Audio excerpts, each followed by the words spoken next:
तो मैं अपनी संस्था को याद कर रहा था, इंडियन मिलिट्री एकेडमी, जहां से मैंने ट्रेनिंग की और 19-20 साल की उम्र में इंडियन आर्मी में चला गया।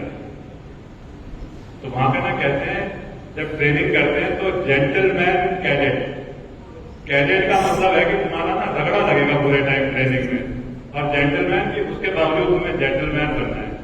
तो आज मैं जेंटलमैन की तरह जरा खड़ा हो रखा हूं यहाँ पे और याद कर रहा हूं ट्रेनिंग में क्या होता है। उस ट्रेनिंग की कुछ खासियतें भी हैं। उसमें ना आपको ऑब्वियसली कभी देश को जरूरत जब पड़ती है और डिसीजन होते हैं तो आपको बहुत सारे ऐसे काम करने पड़ते हैं जिसके लिए आपको प्रशिक्षण दिया जाता है। उसी प्रशिक्षण का एक हिस्सा है कि आप तरतीब, स्ट्रेटेजी कैसे बनाओगे अगर आपको जरूरत पड़ेगी। तो वो स्ट्रेटेजी बनाने के लिए अपने अपने टाइम पे ट्रेनिंग के दौरान आपको एक किताब दी जाती है। अपने आप छांटो, लाइब्रेरी में जाओ, किताब छांटो, उसे पढ़ो और उसके ऊपर ना रिव्यू लिखो। लेकिन वो सारी की सारी किताबें जो होती हैं वो सेना के कैंपेन पे होती है, चाहे वो द्वितीय विश्व युद्ध में, चाहे प्रथम विश्व युद्ध में, चाहे बर्मा कैंपेन, चाहे अफ्रीका में कोई युद्ध लड़ा गया है, उनके ऊपर होगी। उस कैंपेन पे ट्रेनिंग के टाइम पे और आगे भी आपको बुक रिव्यू लिखने पड़ते हैं।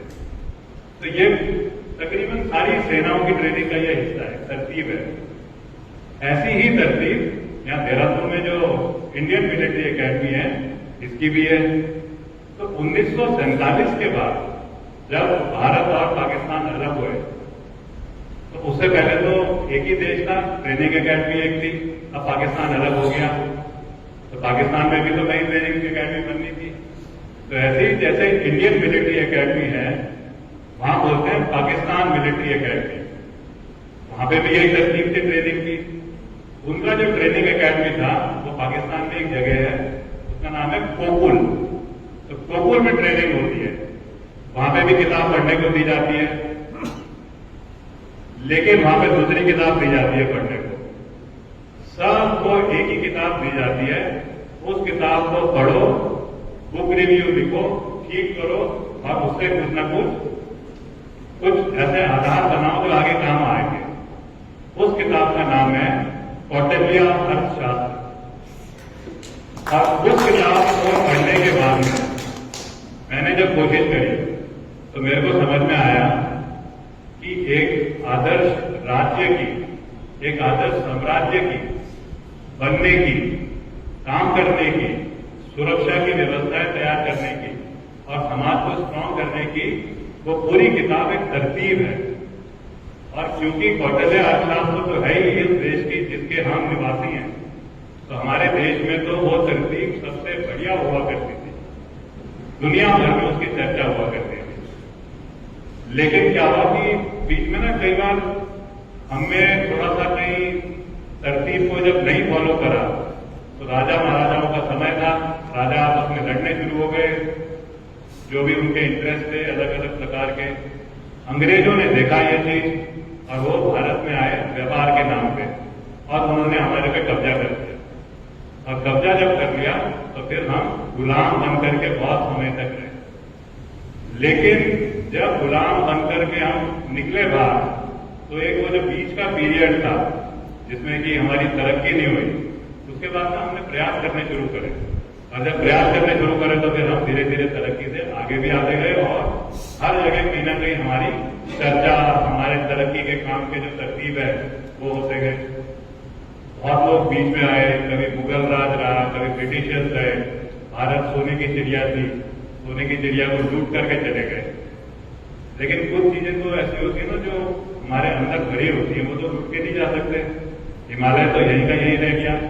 अध्यात्म हमारा है, वो तो हमारी अपनी एक भावना है जो कि हमारे अंदर ही रह सकती है, भूमि में ही हो सकती है।